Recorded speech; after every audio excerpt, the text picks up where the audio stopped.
Hello my friends, welcome again. आज हम दो सेशन में पढ़ने वाले हैं। एक ही चार्ट ऑफ अकाउंट का दो सेशन बनेगा, क्योंकि कॉन्ट्रा एंट्री आप डीप में सीखना चाहते हो। जैसे मुझे मेल्स आ रहे हैं कि सारे कॉन्ट्रा एंट्री जिसको जिसको सीखना है उन लोगों ने बोला है कि आप दो सेशन में बताइए, बट प्लीज़ उसे डीप में बताइए। तो आप लोगों के लिए मैंने एक चार्ट तो बनाई है, उसके साथ में एक चार्ट ऑफ अकाउंट तो बनाए है, उसके साथ में एक चार्ट भी बनाया है, जिससे आप कॉन्ट्रा एंट्री को डीप में सीख सको। क्योंकि हमारे पास बैंकर्स बहुत सारे जन हैं इसलिए, और ये आपको अकाउंट्स में बहुत काम लगेगा। ये मैंने आपके लिए चार्ट बनाया। तो पहला है कॉन्ट्रा एंट्री। कॉन्ट्रा एंट्री का मीनिंग क्या होता है, तो इस थियरी में आप पढ़ेंगे। कॉन्ट्रा का मतलब होता है दो चीज़ के बीच में कोई भी तालमेल, उसे कॉन्ट्रा कहते हैं। जैसे आप लोग बचपन में वीडियो गेम्स भी खेलते होंगे, टीवी वीडियो गेम्स में भी आता था, कंप्यूटर वीडियो गेम में भी आता है कॉन्ट्रा। उसमें दो इंसान एक साथ लड़ते हैं और आगे बढ़ते हैं, उसको कॉन्ट्रा कहते हैं, साथ का कॉन्ट्रा। बट हम लोग यहाँ पे लड़ाई नहीं सीखने आए हैं, तो आज हम लोग देखेंगे कॉन्ट्रा बैंक और कैश के बीच में, कैश और बैंक के बीच में, बैंक और बैंक के बीच में। फॉर एग्जांपल यहाँ पे मैंने दिया हुआ है, सिंपल दिया हुआ है, बैंक है जिसमें हम कैश डिपॉजिट कर रहे हैं। मैंने कैश डिपॉजिट किया बैंक वन में, और बैंक वन से वापस भी ले लिया। यानी ये एक पहला ट्रांजेक्शन, ये दूसरा ट्रांजेक्शन, दो ट्रांजेक्शन एक ही बैंक के अंदर हो गया। एक कैश है वो मैं बैंक के दूसरे में डाल रहा हूँ, ज़रूरी थोड़ी एक ही बैंक अकाउंट होगा। मेरा दूसरा बैंक अकाउंट है तो दूसरे में मैंने कैश डाल दिया। अब दूसरे से मैंने कैश निकाला भी है, तो हमारे पास चार एंट्री तो इधर ही हो गए। अभी एक बैंक से दूसरे बैंक में, दूसरे बैंक से एक बैंक में, देखिए वन में से टू में, टू में से वन में, ये भी तो जा सकता है। ठीक है, तो इस तरीके से हमारा कैश और बैंक का बैंक का ट्रांजैक्शन होता है। तो ये मैंने एक छोटा सा ट्रांजैक्शन बनाया था, आपके चार्ट बनाया था, आपके chart of bank and cash transaction का। अभी मैंने उनका एक छोटा सा डिफरेंस आपको बता देता हूँ कि क्या होता है। कि बहुत डिफ़िकल्ट नहीं है, ये सिंपल है। आप सिंपल तरीके से सोचिए, आपको बहुत इजी लगेगा। फॉर एग्जांपल मैंने इसे तीन ही भाग में डिवाइड कर दिया है। जैसे कैश जाएगा बैंक में, बैंक से कैश निकलेगा, एक बैंक से दूसरे बैंक में जाएगा। बस ये तीन ट्रांजैक्शन है जो बार बार आते रहते हैं, अलग अलग तरीके से आते रहते हैं, अलग अलग अमाउंट के साथ आते रहते हैं। बट ये याद रखिए कि ये तीन ट्रांजैक्शन आपका सिर खा जाएंगे, अच्छे से तांडव करेंगे आपके सिर पे। क्योंकि जैसे कैश टू बैंक है, बैंक टू कैश है, बैंक टू बैंक है, अभी बैंक टू वापस बैंक भी जा सकता है, ये वापस भी जा सकता है, ये वापस भी जा सकता है, कुछ भी हो सकता है इन सारे ट्रांजैक्शन के बीच में। तो सिंपल है, कैश और बैंक के बीच में कोई भी ट्रांजैक्शन है तो वो आप देखोगे किसके अंदर, तो कॉन्ट्रा के अंदर। ठीक है, अभी और बता देता आपको। नेक्स्ट हमारा जो है वो है चार्ट ऑफ अकाउंट। ये देखिए चार्ट ऑफ अकाउंट 18 इसके लिए है इसके लिए, क्योंकि आप 1 से 10 के, सॉरी 8 से लेके 18 तक के बीच का ट्रांजैक्शन तो आप पूछ चुके हो, और भी आपके क्वेश्चन आ रहे हैं। तो 8 से लेके 18 तक का और चार्ट ऑफ अकाउंट क्रिएट होगा, तो मैं आपको वीडियोस में देता रहूँगा। आप बस मेल भेजते रहिए, आपका आंसर मैं भेजता रहूँगा। ठीक है, तो 18 चार्ट ऑफ अकाउंट के अंदर में हम लोग कॉन्ट्रा पढ़ने वाले हैं। चार्ट ऑफ अकाउंट कॉन्ट्रा का जो शॉर्टकट की है F4, जैसे हमने चार्ट ऑफ अकाउंट 8 के अंदर देखा था सारे शॉर्टकट। पहला स्टेप है मास्टर क्रिएट करना, और मास्टर के लिए आपको ग्रुप और लेजर बनाना होगा। ये देखिए, यानी SBI बैंक का बैंक अकाउंट के अंदर, HDFC बैंक का बैंक अकाउंट के अंदर, ये पहले से ग्रुप है और ये ग्रुप हम बना रहे हैं। यानी ग्रुप के अंदर ग्रुप, ग्रुप के अंदर ग्रुप, ये ग्रुप बना दिया हमने। नेक्स्ट है लेजर।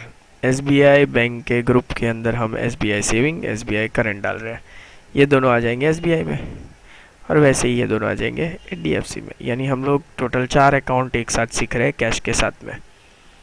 उसको मैंने कुछ एग्जांपल में दिया हुआ है यहाँ पे वाउचर में, जो आपका F4 आएंगे हम लोग वहाँ से हम लोग स्टार्ट करेंगे। कैश ट्रांजैक्शन है ये सारा का सारा। जैसे डिपॉजिट दिया हुआ है, विड्रॉ दिया हुआ है, रुपीज़ दिया हुआ है। सेविंग अकाउंट में हमने डिपॉजिट किया है 1 लाख रुपए, ध्यान दीजिए ये 1 लाख रुपए हमने डिपॉजिट किया है सेविंग अकाउंट में डिपॉजिट किया है 1 लाख रुपए सेविंग में।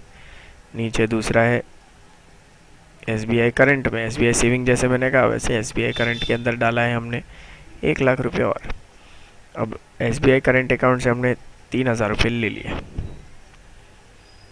वो हुआ विड्रॉ। ये देखिए विड्रॉ SBI करंट अकाउंट 3,000।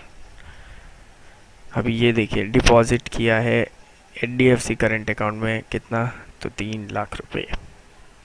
अभी SBI सेविंग से मैंने पैसा उठा लिया 30,000 रुपये, HDFC करंट अकाउंट से मैंने पैसा उठा लिया 2,000 रुपये, HDFC सेविंग अकाउंट में मैंने डिपॉजिट किया है सिर्फ 5,000 रुपये।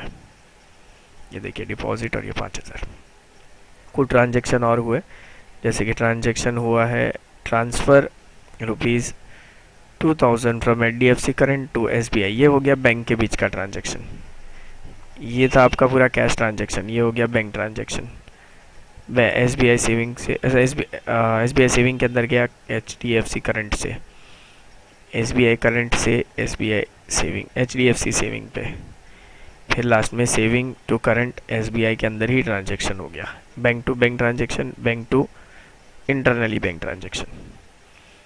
तो ये सारा कॉन्ट्रा के अंदर आता है। यानी कॉन्ट्रा के बेसिक में आपने एक चीज़ देखा कि हम लोग, ये देखिए ये लास्ट वाला खाली देख लीजिए, और अब ये देखिए ये एक चार्ट देखिए बैंक टू बैंक वाला, और ये उसका थियरी देखिए, ये देखिए बैंक टू बैंक के अंदर। ठीक है, तो यहाँ पे आपका थियरी बहुत इजी तरीके से बहुत आराम से ख़त्म हो रहा है। आप उसका लेजर और ग्रुप बनाइए, और नेक्स्ट ट्यूटोरियल में आप चेकआउट कीजिए कि मैंने लेजर और ग्रुप बना दिए हैं, और लेजर और ग्रुप जो है वो क्रिएट आपके सामने ही मैं कर दूंगा यहाँ पे। ठीक है, तो नेक्स्ट ट्यूटोरियल के लिए वेट कीजिए। उसके बाद में ये जो हमारा चार्ट ऑफ अकाउंट है, उसका थियरी नहीं, उसकी प्रैक्टिकली मैं आपको चार्ट ऑफ अकाउंट और उसके वाउचर एंट्री को बता दूंगा। ठीक है, तो आप फ़िलहाल आप एक काम कीजिए, ये चार्ट ऑफ अकाउंट लिख लीजिए और उसके साथ में आप ये कॉन्ट्रा एंट्री लिख लीजिए।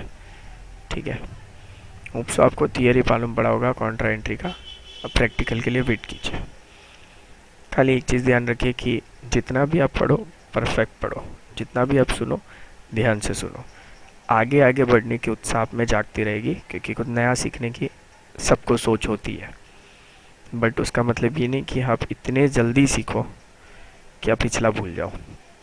ठीक है, तो आप पिछला रेफ़र करिए, और अभी मैंने आपको इसके लिए इसके अंदर में कॉन्ट्रा एंट्री का सिर्फ थियरी दिया हुआ है ये पूरा, क्योंकि आप कॉन्ट्रा एंट्री पे थोड़ा रिसर्च कर लें।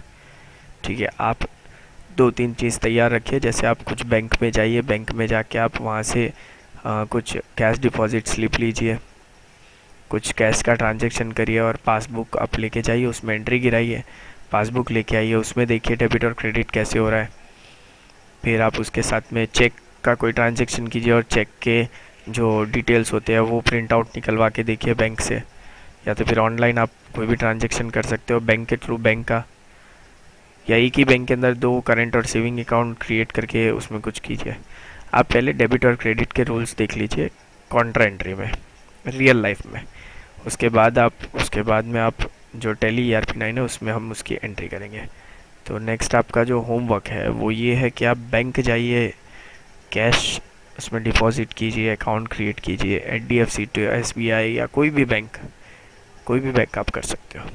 यह ज़रूरी नहीं है SBI और HDFC, बट आप प्लीज़ पहले वो सारा का सारा डिटेल बैंक का देखिए और कैश का देखिए, उसके बाद में नेक्स्ट ट्यूटोरियल चेकआउट कीजिए। ठीक है, होप सो आप मेरी बात सुनेंगे और पूरी तरह से आप उसको इम्प्लीमेंट करेंगे। आप बस बैंक और कैश का ट्रांजैक्शन चेकआउट कीजिएगा। ठीक है, thank you for watching this video. Just learn and observe.